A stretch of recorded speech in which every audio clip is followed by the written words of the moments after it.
আসসালামু আলাইকুম। এএসটিভির পক্ষ থেকে আপনাদের সবাইকে স্বাগতম।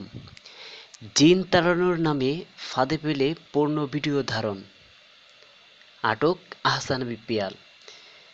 জিন ভূত তাড়ানোর নাম করে তরুণীদের ফাঁদে ফেলে পর্ন ভিডিও ধারণ করে লাখ লাখ টাকা হাতিয়ে নেয়ার অভিযোগ একজনকে আটক করেছেন কাউন্টার টেরোরিজমের সাইবার ক্রাইম ইউনিট। আটককৃতের নাম আহসান হাবীব পিয়াল। মঙ্গলবার রাতে তাকে রাজধানীর খিলগাঁও তিলপাড়া থেকে আটক করা হয়। এ বিষয়ে খিলগাঁও থানার একটি মামলা দায়ের করা হয়েছে। সাইবার ক্রাইমের ইউনিট অতিরিক্ত উপ-পুলিশ কমিশনার নাজমুল ইসলাম এ তথ্য নিশ্চিত করেছেন। সাইবার ক্রাইম ইউনিট সূত্র জানায়, আহসান হাবীব পিয়াল, মিতা ও তাহমিনা এ তিনজনের এ চক্র। মূলত পিয়াল তরুণীদের বিভিন্নভাবে ফাঁদে ফেলে কৌশলে পর্ন ভিডিও ধারণ করে। এরপর সে ভিডিও সামাজিক যোগাযোগের মাধ্যমে ছড়িয়ে দেওয়ার হুমকি দেয়। এভাবে বেশ কয়েকজনের কাছে থেকে সে ৩ থেকে ৫ লাখ টাকা করে হাতিয়ে নেয়।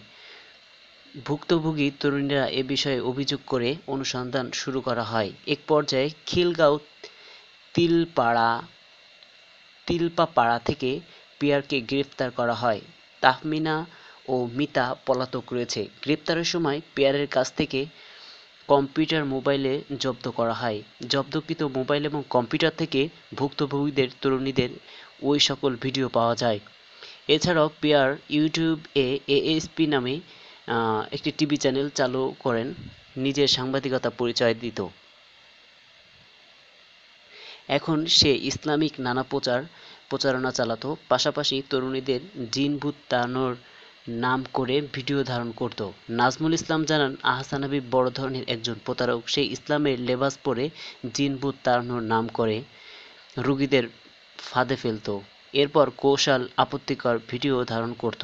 এরপর ভুক্তভোগী তরুণীদের পরিবারের কাছে ভিডিও সামাজিক যোগাযোগের মাধ্যমে ছেড়ে দেওয়ার নাম করে লাখ লাখ টাকা দাবি করত। তিনি আরও জানান, পিয়ার নিজেকে সাংবাদিক পরিচয় দিত।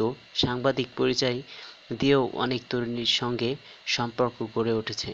আপত্তিকর ভিডিও ধারণ করেছে। ইউটিউবে তার একটি চ্যানেল রয়েছে। চ্যানেল ইসলামিক নানা সংবাদ প্রচারণা করত আহসান হাবীব। ৭ দিন রিমান্ড আবেদন করে তাকে আদালত পাঠানো বলে জানান সাইবার ক্রাইমের ইউনিট অতিরিক্ত উপ-পুলিশ কমিশনার। সূত্র BD24report.com। সুপ্রিয় বন্ধুগণ, নিত্য নতুন খবরাখবর জানতে আমাদের চ্যানেলটি অবশ্যই সাবস্ক্রাইব করে সাথে থাকবেন।